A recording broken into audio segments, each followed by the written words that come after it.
I am Claudia here.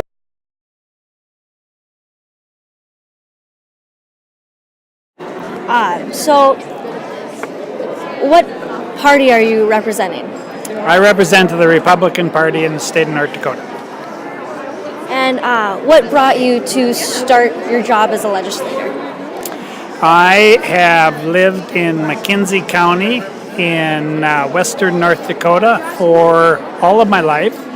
And through that process and the explosion of the oil development out in western North Dakota, I didn't feel that the legislature was being real responsive to western North Dakota and sending enough money back there. So that's the reason I chose to run for the House. And what were your ideas with western North Dakota? Say that again, I'm sorry, I didn't hear you. What were your ideas with western North Dakota? Well, there's a formula called the gross production tax, and that's what directs a lot of that revenue back to western North Dakota. And originally, we got 25% of a piece of that pie. Now we're getting 30%, which has been very helpful. But one of the things we desperately needed in western North Dakota were roads. We needed schools.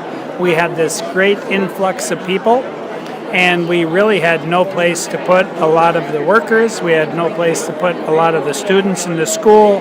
They had brought in temporary housing, and so we needed a new school. We needed a new event center, and so that's some of the things that I thought were critically important to western North Dakota. And now oil prices are dropping out there. So what are your thoughts on that? Well, it is a little bit difficult right now for most of those political subdivisions out there, which are our counties and cities. But it's also difficult for the state of North Dakota because the state of North Dakota relies on a lot of that oil revenue also. So obviously I'm anxious to see the price of oil increase a little bit.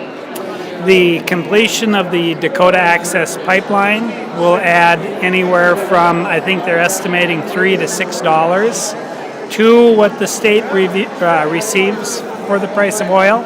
So that'll be a plus. And then obviously the prices have been trending up a little bit, so that'll be very helpful also. And now with the new president, is the North Dakota Access Pipeline going to be built? Yes, it is. They're actually drilling on it right now. That was one of the first things that the new president, President Trump, did do, is he ordered the Corps of Engineers to grant that easement. So it is in process. And I think that's all I have for the interview. Thank you. Okay, thank you. I appreciate it.